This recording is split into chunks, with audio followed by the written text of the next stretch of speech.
الله أكبر الله أكبر لا إله إلا الله والله أكبر الله أكبر ولله الحمد الله أكبر كبيرا والحمد لله الذي حمدا كثيرا وسبحان الله بكرة وأصيلا الحمد لله الذي وحده والصلاة والسلام على من لا نبي بعده أعوذ بالله من الشيطان الرجيم بسم الله الرحمن الرحيم لن ينال الله لحومها ولا دماؤها ولكن يناله التقوى منكم كذلك سخرها لكم لتكبروا الله على ما هداكم وبشر المحسنين.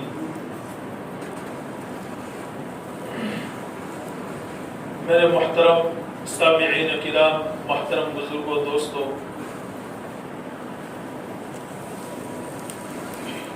آج کا دن ہمارے لیے بطور خوشی کا دن ہے. آج اللہ سبحانہ و تعالی نے ہم سب کو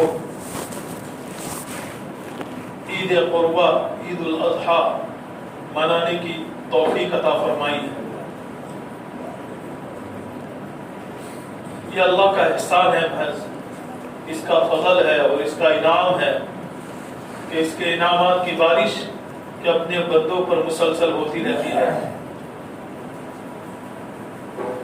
اس کی قدردانی کی توفیق اللہ ہمیں عطا فرمائے. اصل چیز توفیق کا مل جانا ہے. بغیر توفیق کے کوئی عمل آدمی اپنے عقل سے چاہے کہ کرو نہیں کر سکتا. خیر، آج کا دن بڑی خوشی اور مسرت کا دن ہے اہل ایمان والوں کے لیے، کیونکہ ایمان والوں کی نسبت اللہ سبحانہ و تعالی نے خود اپنی ذات سے کی ہے کہ اللہ اپنی جگہ پر اپنے تمام صفتوں کے ساتھ ایسی بابرکت ذات ہے کہ جو تمام صفتوں کو ایک ساتھ لیے ہوئے ہے. صفاتوں کا مالک ہے، وہ شہنشاہ ہے، رب العالمین ہے. اس کی بڑائی اسی کے لیے زیبا ہے. سب سے بڑا ہے، طاقتوں کا مالک ہے. اس لیے اس خوشی کے موقع پر اللہ اپنا خوشی کا اظہار فرماتے ہوئے بندوں سے یہ گویا ہے لِتُكَبِّرُوا اللَّهَ عَلَى مَا هَدَاكُمْ. کہ بندو آج کی اس خوشی کے دن کہ میری بڑائی بیان کرو، خوب بیان کرو. اس لیے حکم دے دیا گیا کہ بطور یاد دہانی کے لیے ہر فرض نماز کے بعد کہ تکبیر پڑھو. مطلب یہ ہے کہ اس تکبیر کہ ہماری صبح سے شروع ہو اور پورے دن چلتی رہے. صحابہ کرام رضوان اللہ تعالی علیہم اجمعین یہ عادت شریفہ تھی ان دنوں میں کہ تکبیر پڑھتے تھے، اور بعض مرتبہ زور زور سے راستوں میں اور محلوں میں پڑھتے تھے کہ دیکھنے والا ان کو پاگل سمجھ بیٹھے. اور وہ حقیقت میں ایسے ہی تھے کہ اللہ کے لیے، اللہ کے نام پر کہ صحابہ کرام پاگل ہو جاتے تھے، مجنون ہو جاتے تھے. ہم نے تو محسوس کر لیا، فرض نماز کے بعد پڑھ لی، ہو گیا، کام پورا ہو گیا. ایسی بات نہیں ہے. بہت بڑی چیز ہے اس تکبیر کے آغاز میں. اور اس تکبیر میں بولا کیا جاتا ہے، یہی تو اقرار کروایا جاتا ہے ہم سے کہ بڑا اللہ ہے، وہ ایک ہے، اس کے کوئی الہ نہیں ہے، کوئی معبود نہیں ہے، کرنے والا وہی ہے. کہ ایمان والا کے اندر سے توحید والا ہو، کہ اس کے اندر توحید اللہ رب العزت سے، اللہ رب العزت کی ذات عالی سے ہونے کا یقین اس کی تمام صفاتوں کے ساتھ کامل ہو، بھروسہ ہو، اعتماد ہو. کہ جب بندہ مومن کسی کام کا ارادہ کرتا ہے اور پختہ ارادہ کرتا ہے تو اس کی زبان یوں گویا ہوتی ہے فَإِذَا عَزَمْتَ فَتَوَكَّلْ عَلَى اللَّهِ، جب تم کسی کام کا ارادہ کر لو، پختہ کر لو، تو پھر اپنا سب کچھ کام کاج کہ اللہ پر بھروسہ کر لو، پھر اللہ مدد کرتا ہے بندے مومن کی۔ اور ان دنوں میں زیادہ تکبیر جتنی جو پڑھے گا، اللہ تعالی ہمارے دلوں سے نخوت، تکبر، حسد، کینہ، بغض، عداوتیں، دشمنیاں، جو دل کی بیماریاں ہیں، اس کو نکالے گا۔ اور اللہ کی طاقت، اللہ کی ذات عالی سے ہونے کا یقین، اللہ کو ایک ماننے کا جذبہ، اللہ کے حکم پر سب کچھ جان نثاری کا جذبہ اور قربانی کا جذبہ اور اپنے آپ کو مٹانے کا جذبہ، اطاعت کا جذبہ، کہ مسلمان کہ کہتے ہی اسی کو ہے جس کے اندر فرما برداری بھری ہوئی ہو، طاعت بھری ہوئی ہو، اللہ اور رسول کے ماننے کا جذبہ کہ اس کے اندر کوٹ کوٹ کر بھرا ہو۔ اس لیے اس کا ورد بنائے، اس کو پڑھے، گھروں میں پڑھے، اپنی ماں اور بہنوں کو بتائے کہ ان دنوں میں کہ تکبیر کا زیادہ اہتمام کیا جائے، تاکہ شیطانی طاقتیں جو ہمارے دلوں پر مسلط ہے، شیطان جو ہم پر مسلط ہو چکا ہے، شیطان جو ہمیں سیدھے راستے پر آنے نہیں دے رہا ہے، ایسے وقت میں کہ جو ہے تکبیروں کا ہم جو ہے اہتمام کریں۔ اور یہ بھی سیدنا ابراہیم علیہ السلام کی زندگی سے جڑی ہوئی بات ہے کہ نبیوں میں سب سے بڑا موحد اللہ نے اگر چاہا ہے تو ابراہیم خلیل اللہ کو چاہا ہے۔ آپ کو اوپر آنے والے ہر امتحان میں کہ توحید ٹپکتی ہوئی نظر آئی، جبھی تو اللہ سبحانہ و تعالیٰ نے خلیل کا لقب دیا ہے کہ اللہ کے دوست ہے، کہ آپ بڑے کامل اور مکمل تھے اس بارے میں، اور براہ راست اللہ کی مدد لیتے تھے، فرشتوں کو بیچ میں نہیں آنے دیتے تھے۔ جب امتحان کا وقت آتا اور امتحان میں گزرتے ہوتے، اس وقت بھی ان کی نگاہیں کہ اللہ سے جڑی ہوئی ہوتی تھی۔ اس لیے یہ عید الاضحیٰ تاریخ انسانی میں روز اول سے ہے، جب سے انسان دنیا میں آیا ہے، اس وقت سے یہ قربانی کا حکم اللہ رب العزت نے انسانیت کے نام کیا ہے۔ لِكُلِّ أُمَّةٍ جَعَلْنَا مَنْسَكًا لِيَذْكُرُوا اسْمَ اللَّهِ عَلَى مَا هَدَاهُمْ، کہ ہر امت کے لیے ہم نے قربانی طے کی ہوئی، ہر امت کے لیے شروع سے لے کر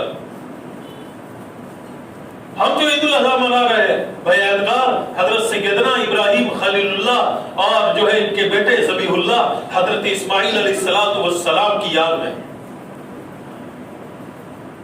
کہ اللہ نے باپ بیٹے سے ایسا کڑا امتحان لیا تھا کہ اس امتحان کا سوچنا باپ کے لیے کہ ناممکن ہے، اور بیٹے کا اس پر تیار ہو جانا یہ اس بات کی طرف دلالت اور اشارہ کرتا ہے کہ جو ہے بیٹے میں اطاعت، فرمانبرداری اور جذبہ، ماننے کا جذبہ کہ کس قدر بھرا ہوا تھا۔ آخر وہ نبی کی اولاد تھی اور وہ نبی بننے والے تھے۔ سب سے پہلا سبق، سب سے پہلی چیز کہ تکبیر کا اہتمام خوب کریں۔ دوسری چیز کہ عید قرباں اور عید الاضحیٰ میں ہمیں جو پیغام دیا جاتا ہے وہ یہ ہے کہ اللہ تعالیٰ اور بندے کے درمیان کا یہ معاملہ ہے جو دلوں سے جڑا ہوا ہے، کہ ہم قربانی جو کرنے جا رہے ہیں اللہ کے نام پر کرتے ہیں۔ ہمارے دلوں کی اندر کی کیفیات، اندر کے راز اللہ سبحانہ و تعالیٰ جانتے ہیں۔ جو جس قدر جانسانی کا ثبوت پیش کرے گا، جانور کو ذبح کرنے میں وہ یوں سمجھے کہ میں اللہ کے حکم پر میں اپنے دل کے اوپر چھری چلا رہا ہوں، کہ اللہ کے لیے کہ میرا سب کچھ قربان ہو جائے، یہ جذبے کے ساتھ ہماری چھری چلے کہ اس کے نام کے آگے کیا مال، کیا جان، کیا میری حیثیت، کیا میں سب کچھ مٹا ڈالے اللہ سبحانہ و تعالیٰ کے لیے۔ اسی فرما برداری بتائے، دل کی کیفیتوں کے ساتھ اس عمل کو کیا جائے۔ کیوں کہ اللہ تعالیٰ کو تمہارے اس جانور کی نہ گوشت کی ضرورت ہے نہ خون کی ضرورت ہے، وہ تو بطور گوشت تمہیں دے رہا ہے کہ میری طرف سے مہمان نوازی کرو۔ آج کا دن، آج جو ہم گوشت کھائیں گے ہم اپنے ہی جانور کا کھا رہے ہیں، لیکن قربان اللہ کے نام پر ہوا تھا۔ اللہ تعالیٰ نے یہ گوشت ہمیں واپس، اس لیے کہتے ہیں نا کہ اللہ تعالیٰ بندوں سے قربانی لیتا ضرور ہے، واپس کر دیتا ہے۔ آدمی پورا کھڑا ہو جائے، اس میں اپنے آپ کو ایسا ثابت کرے کہ میں موحد ہوں، اللہ کا ماننے والا ہوں، اللہ کی ذات و صفات کے اوپر میرا یقین ہے، اس میں کسی چیز کی چون و چرا نہیں ہونی چاہیے۔ کیسا جذبہ دکھائے، اس لیے ہمارے اپنی نیتوں کی تصحیح، ہماری اپنی نیتیں صحیح ہو، ہمارا یہ عمل کہ صرف اور صرف مقصود اصلی اس کا یہ ہے، گوشت کا مقصود نہیں ہے، خون مقصود نہیں ہے، مقصود کیا چیز ہے کہ مقصود دل کے اندر کا جو حال ہے، جو کیفیت ہے، جو اللہ کا ڈر ہونا چاہیے، جو اللہ سے تعلق ہونا چاہیے۔ ایک بندے مومن کا اور بندے کے درمیان کی کیفیت کا نام ہے کہ وہ پورا اس میں ہم اترے، جو جتنی اپنی نیتوں کو صحیح کرتے ہوئے، قرآن میں آیا مخلصین لہ الدین، اپنے دل کو خالص اللہ کے لیے رکھے، کہ جب بندہ اس ارادے سے قربانی کرتا ہے تو اللہ تعالیٰ کہتا ہے نا کہ جو ہے دل کا ارادہ اور دل کی جو کیفیت ہوتی ہے وہ اللہ اور بندے کے درمیان راز ہے، کہ اللہ جانتا ہے بندے کے دل میں کیا ہے، اور وہ راز جس قدر بھاری اور وزنی اللہ کے یہاں پہنچے گا، اللہ تعالیٰ رازوں کے دروازے اس بندے مومن پر کھولیں گے۔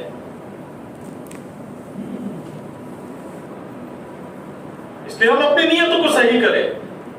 ما عمل ابن آدم، حدیث پاک میں آتا ہے ان اللہ لا ينظر الى صوركم واعمالكم ولكن ينظر الى قلوبكم، اللہ رب العزت تمہاری صورتوں کو اور تمہارے اعمال کو، یہاں تک کہ اعمال کی نفی کی جا رہی ہے، تمہارے اعمال اور تمہاری صورتوں کو نہیں دیکھتے ہیں، عمل کس نیت سے کیا جا رہا ہے، کس طریقے سے انجام دیا جا رہا ہے، کس کے نام کے لیے کیا جا رہا ہے، اور کس کے لیے تم جو ہے اس عمل کو کرنے جا رہے ہو، اللہ وہ چیز دیکھتے ہیں وہ جو دل میں ہوتی ہے، کسی کے سامنے ظاہر نہیں ہوتی ہے۔ کہ قربانی کرنے سے مقصود کہ قربانی کا مقصد یہ ہے کہ اللہ تعالیٰ جو ہے دل میں تقویٰ پیدا کرنا چاہتا ہے۔ اس لیے وقت آتا ہے بندے مومن تیار ہو جاتے ہیں، اپنے جذبے کے ساتھ، اپنی طاقت کے ساتھ، اپنی حیثیت کے ساتھ، اپنی استطاعت کے ساتھ اپنا سب کچھ لے کر کھڑے ہو جاتے ہیں۔ نہیں ہوتا ہے بندوبست میں دوڑ دھوپ کرتے ہیں اور جو ہے اعلیٰ سے اعلیٰ جانور خریدنے کی جو ہے کوشش کرتے ہیں۔ پوچھا جا رہا ہے کہ بھائی یہ بھی تو ہے، تو اس کو کیوں لے رہا ہے، کہ یہ میں کس کے لیے لے رہا ہوں تجھے کیا پتا، یہ اللہ سبحانہ و تعالیٰ کے لیے ہے، بس اس کا خون بہانا ہے۔ حدیث میں آتا ہے کہ اس دن، ان 3 دنوں میں سب سے محبوب ترین عمل اگر ہوتا ہے، سب سے محبوب ترین عمل اللہ کے نزدیک ہے تو جانوروں کا خون بہانا ہے۔ اس لیے ہمارے روشن خیال دماغ کہ اس کی نفی نہ کریں، کہ اللہ نے کہہ دیا قربانی کرو، بندہ کا لیے کہ اس میں کیا حکمت ہے، اس کی کیا کارن ہے، اس سے اچھا تو صدقہ کر دے، کہ یہ چیز نہیں آنی چاہیے۔ حکم کس کا ہے؟ اللہ سبحانہ و تعالیٰ کا۔ اور اس کی تعلیم کس نے دی؟ کہ رسول اللہ صلی اللہ علیہ وسلم نے، آپ جب تک مدینے میں رہے ہیں ہر سال آپ نے قربانی کی ہے، اور جب آپ حجۃ الوداع کے موقع پر تھے، اب دیکھیے بات تو جو ہے قربانی ایک واجب ہونی چاہیے، لیکن اللہ کے رسول نے بتا دیا تمہاری جتنی طاقت ہو اتنی قربانیاں کرو۔ ایک تو وجوب کی قربانی ہو جائے گی، دوسری نفلی قربانیاں ہو جائے گی۔ اللہ کے رسول نے 100 اونٹ منگائے حجۃ الوداع میں، کتنے 100 اونٹ، 63 اونٹ آپ نے اپنے دست مبارک سے جو ہے نہر کی ہے، اور باقی کے اونٹ حضرت علی کو سونپے ہیں کہ باقی اونٹوں کو نہر کرو۔ ایک خون بہا ہے اور امت کو ایک پیغام دیا ہے، اور وہ بھی حجۃ الوداع کے بڑے اجتماع میں آپ نے اپنا عمل دکھایا ہے۔ اس لیے ہم بعض دفعہ اللہ نے بہت کچھ دے رکھا ہوتا ہے، لیکن اب ہم اپنے وجوب کی قربانی کر کے ٹھہر جاتے ہیں۔ زیادہ سے زیادہ اپنے مرحومین کو یاد کر لیتے ہیں، ان کی نام کی قربانی کرتے ہیں۔ قربانی جتنی بڑا ہوگی اتنا جو ہے ہمارا فائدہ ہے، وہ اللہ جانتا ہے اور بندہ جانتا ہے۔ اس لیے قربانی کو ہمیں اہمیت دے، یہ قربانی کے دن ہے، اس میں اللہ اپنے بندوں کی کیفیات اور احوال کو دیکھتے ہوئے فرشتوں کے سامنے فخر کرتے ہیں۔ اصل اللہ کی محبت پیدا ہو جائے، اللہ کے رسول کی محبت پیدا ہو جائے دلوں میں، کہ اس سے ہماری زندگیوں کے رخ تبدیل ہو۔ مقصود اصلی یہ ہے کہ جتنے بھی اللہ کے احکام ہیں اللہ کے حکم جتنے بھی ہے سب کے سب جڑے ہوئے کہ اس کا پہلا پگتھیا اور اس کی پہلی سیڑھی اور اس کا پہلا زینہ اور اس سے جو شروع ہونے والی جو چیز ہے نا کیا ہے کہ نیت ہے. کہ بغیر نیت کے کوئی عمل کے ٹھہرتا نہیں ہے, اس میں وزن ہی نہیں آ سکتا. کہ اپنی نیت کو, اپنے دل کے قبلے کو, اپنے دل کے روح کو کہ اللہ کی جانب متوجہ کرے. اس لیے قربانی کے وقت جو دعا پڑھی جاتی ہے کیا ہے؟ انی وجہت وجہی للذی فطر السماوات والارض حنیفا وما انا من المشرکین. کہ میں نے اپنا سب کچھ اللہ سبحانہ و تعالیٰ کے سامنے کر دیا کہ میرا دل کا قبلہ بھی اللہ کی طرف, میں دل و دماغ کے ساتھ اللہ کی طرف متوجہ ہوتا ہوں کہ وہ ذات کی طرف جتنے فطر السماوات والارض, جس بادشاہ نے, جس جو ہے حقیقی معبود نے کہ زمین و آسمانوں کو پیدا کیا, اور میں ان سب چیزوں پر یکسو ہو جاتا ہوں, سب سے کٹتا ہوں اور صرف اللہ کے لیے ہو جاتا ہوں. حنیفا وما انا من المشرکین, اور میں مشرکین میں سے نہیں ہوں. یہ ثابت کیا جاتا ہے یہ دعا پڑھ کے. اس لیے ہم یہ جتنا مفہوم جو ہے اس کا ہمیں یاد ہے تو ہم اسے مفہوم کو دوہرا دے رہے کہ میں نے اپنا سب کچھ اللہ کی جانب کر لیا اور میں یکسو ہو گیا دین اسلام کے لیے, اور میں مشرکین میں سے نہیں ہوں, میں شرک کرنے والوں میں سے نہیں ہوں. اور پھر اس کے بعد حکم ہے کہ اب بولو بسم اللہ اللہ اکبر. بس یہ اس وقت جو ہے دل کی کیفیت ہماری اللہ کی طرف ہونی چاہیے کہ اللہ, اور ذبح ہونے کے بعد کہ بندہ کہے تقبل منی ربنا تقبل منا انک انت السمیع العلیم. دیکھو ایک خاص اور نقطہ ہے اس میں کہ حضرت سیدنا ابراہیم علیہ السلام اور حضرت اسماعیل علیہ السلام کے مستقبل میں نبی بننے والے اسماعیل ہے اور حضرت ابراہیم علیہ السلام کے نبی ہے. کعبے کی تعمیر سے فارغ ہوئے, آپ کے گمان میں یہ آ سکتا ہے کہ آپ کی نیت خالص نہیں ہوگی؟ نبی ہے کہ نبی نے کہ اس عمل کو کس انداز سے کیا ہوگا کہ اپنے دل کو خالص کرتے ہوئے. اور کیسے نبی ہے کہ ابراہیم علیہ السلام جو کئی امتحانوں میں پاس ہو کر یہاں پہنچے ہیں, جب کعبے کی تعمیر سے فارغ ہوتے ہیں, اتنی پکی نیت کرنے والا پیغمبر کیا کہتا ہے اللہ سے, ربنا تقبل منا انک انت السمیع العلیم. اے میرے پروردگار, میری طرف سے یہ چیز ہے تو قبول کر لے, تیرا احسان ہوگا. اپنے الزام میں نہ رہے کہ تو سننے والا ہے اور دیکھنے والا بھی ہے, جاننے والا بھی ہے. وَتُبْ عَلَيْنَا إِنَّكَ أَنْتَ التَّوَّابُ الرَّحِيمُ. اور میں تیری طرف متوجہ ہوتا ہوں, تو میرے گناہوں کو معاف فرما. بے وصولیہ ہو گئی ہے تو اسے معاف فرما. کہ عمل کے بعد یہ کہے کہ اللہ قبول فرمائیے, میری طرف سے تھا تو اپنی بارگاہ میں قبول فرما. اور اس کا جو حاصل ہے, اس کا جو ماخذ ہے, اس سے جو ملنے والے ثمرات ہے, اس کے جو نتائج ہے مجھ پر, میرے گھر والوں پر, میرے اہل محلہ پر, کہ وہ رحمتیں اور وہ جو چیزیں تو دینے والا ہے اس پر, وہ ساری ہمیں عطا فرما.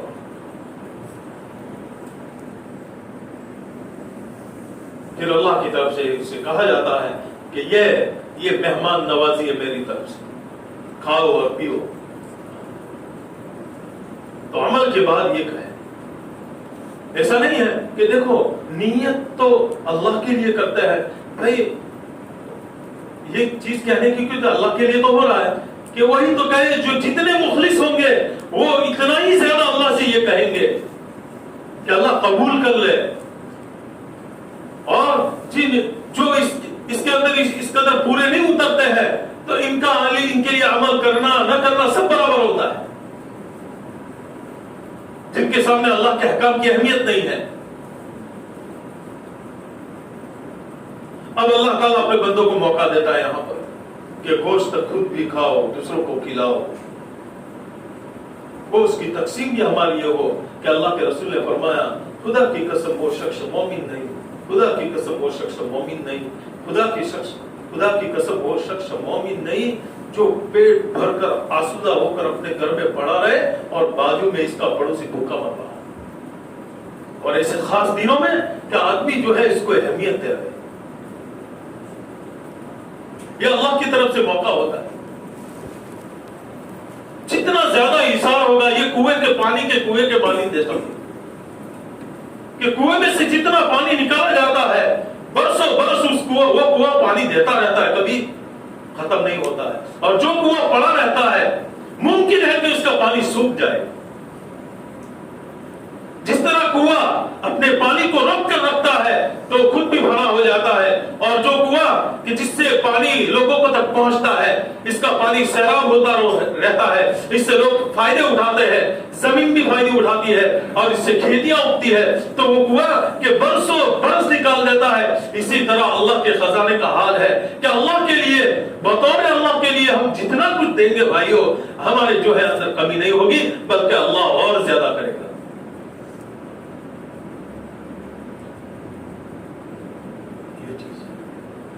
کہ اسی کو اندر پیدا کرنا کہ ہماری گوشت کی تقسیم کے برابر کی ہو, اپنے لیے جو حصہ ہے وہ رکھنا ہے. یہ عمل مستحب ہے, ضروری نہیں ہے, لیکن اخلاقی فریضہ بھی ہے کہ میرے اپنے پڑوسی کو میں سنبھالوں اس مبارک دن میں, کہ ان کے گھر میں خوشیاں پہنچاؤں, ان کے دل خوش ہو جائے, ان کے دل کے خوش ہونے پر کہ اللہ خوش ہو جائے. جب اللہ خوش ہو جائے تو میرے لیے تو جو ہے کل قیامت کے دن نجات کا ذریعہ بن جائے گا کہ اس کے بندے کو خوشی پہنچانا. اس جذبے کے ساتھ جو ہے ہمیں عید منانی ہے, اور عید کا پیغام اور اس کا آخری جو چیزیں ہیں وہ ہمیں یہ دعوت دے کر جاتی ہے کہ اسلام ایک مہذب, ایک بہترین اور ایک پاکیزہ مذہب ہے.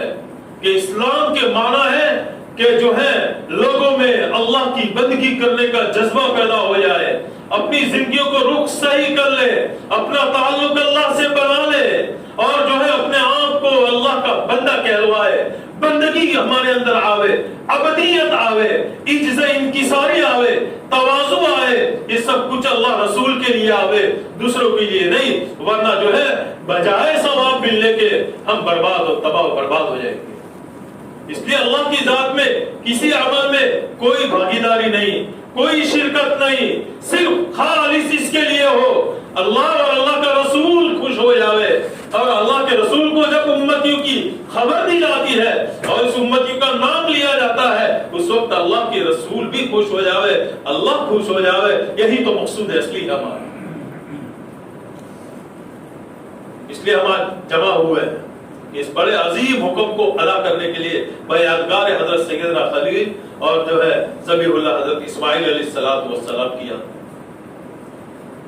اس لیے اللہ نے پہلے حکم دیا کہ تکبیر پڑھتے ہوئے آؤ اور پھر نماز عید ادا کیا ہے. نماز عید کے لیے ہم اپنے آپ کو فارغ کر کے آئے. ہماری نیت گھر سے نکلتے ہی بن گئی ہے. کہاں جا رہے ہیں؟ کہ عید کی نماز کے لیے. اگر کوئی بندہ صرف یوں کہہ جاتا ہے امام کے پیچھے میں عید الاضحیٰ کی عید کی نماز پڑھتا ہوں, تو اس کی بھی نیت ہو جاتی ہے. اور وضاحت کے ساتھ اگر نیت ہے, علماء نے لکھا ہے کہ میں عید کی نماز امام کے پیچھے 6 زائد تکبیروں کے ساتھ, وڈھارے کی تکبیروں کے ساتھ, اس میں تکبیریں زیادہ ہیں اس لیے زائد بولا جاتا ہے, وڈھارے کی تکبیروں کے ساتھ پڑھتا ہوں امام کے پیچھے. پھر کہ امام صاحب کی طرف سے جو ہے تکبیر کی آواز آئے گی, اللہ اکبر. اس وقت یہ ہماری پہلی تکبیر تحریمہ ہے جو فرض ہے, کہ ہاتھ اٹھا کر جو ہے ہم باندھ لیں گے, اس میں ثنا پڑی جائے گی. اور پھر دوسری مرتبہ جب آواز آئے گی تکبیر کی کہ اللہ اکبر, تو ہم ہاتھ اٹھا کر چھوڑ دیں گے.